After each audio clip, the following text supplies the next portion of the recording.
Touchdown, Redskins. Clark from 30 yards away. It's Rypien. It's been 26 years since NFL quarterback Mark Rypien led the Washington Redskins to a Super Bowl victory.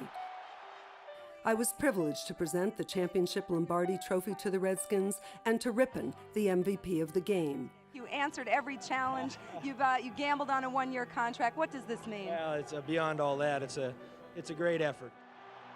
Much has happened in Rypien's life since then, including an ongoing struggle with depression that he's battled for more than a decade.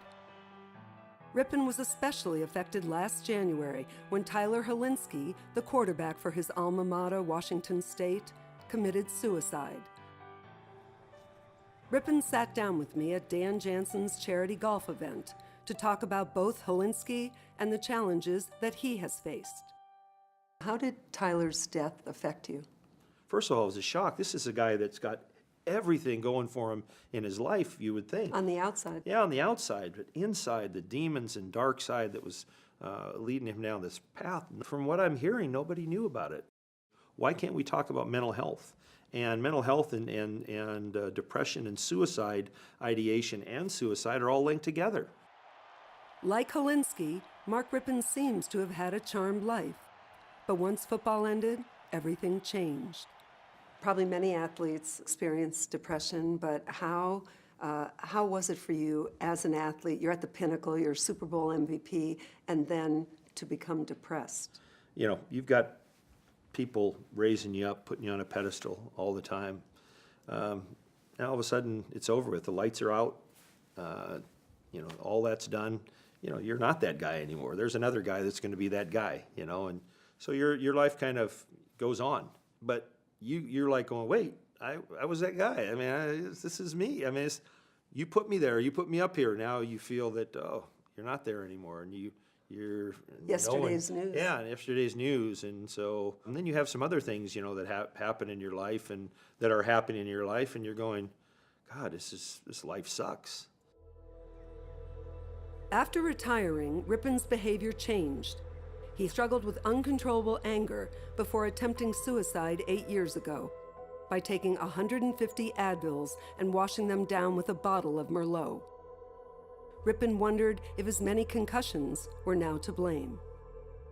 John Madden once said to me that if you've played one down in the NFL, your body will never be the same, because to get to the NFL meant you started at 8 years old, all those hits. I mean, do you think, is that close to the truth? Yeah, and sadly enough, it is the truth. In college, this was my sophomore year, played in the Crimson and Gray game at Washington State, rolled out and threw a Hail Mary just before halftime of the Crimson and Gray game, and didn't even get hit hard, just got pushed. And I was watching the ball land. The first thing I hit was the back of my head. And I got up and go, whoa, okay, and I saw a bunch of people running through the tunnel into the locker rooms to talk about halftime adjustments. Well, next thing you know, I'm up on campus with my full uniform and helmet on. I'm asking someone, do they know where Dr. Jackson's class is? And they're going, what's going on here? Back then, it was just like, all right, we'll make sure you get home. You know, make sure, you know, your roommates are, you know, going to take care of you. And so they had to inform my roommates, you know, and to make sure I got home. And that wasn't even the pros, right? No, that was college, you know. And Did you have players I've talked to who believe they have CTE, which I think the evidence is undeniable, but did you remove yourself from your friends? Alienation. Oh, yes. Tell me about family that. And friends. Yep. What, you don't call them anymore? You don't? No, we don't go visit them, don't call them, make excuses, lie, you know, do everything you can. Make your world smaller? Yeah, make your world smaller and smaller, you know, and at a cost, you know. That was a big part of it, keeping secrets, keeping people away from what's actually happening versus letting them know so they can help.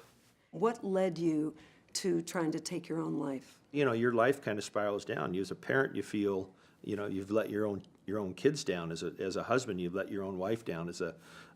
You figure your life doesn't have any meaning. Why are you here? You get to a point where you kind of question. You ask yourself those questions. Am I hurting those closest to me by being here? If you wanted to give a message, as you know, you can save a life here. There are young people who feel, I can't get out of this black hole, I'm by myself. What message would you want to give them? 24 hours. Just think about the next 24 hours. You know, but make it to the next 24 hours. Get help. So there is things out there for people that are in a bad place. Today, Rypien is experimenting with various treatments, including transcranial magnetic stimulation, hormone therapy, and hyperbaric oxygen therapy. His other treatment is golf, which he tries to play 4 or 5 times a week. That is a good club. Mark is now focused on improving his mental health by looking forward rather than looking back. Did you ever regret playing? Yeah, well, no, I didn't regret playing. If I knew now, you know, what would I play? No, but I didn't regret playing. I love playing. I love being in that locker room, being around those guys. I never regretted that one bit.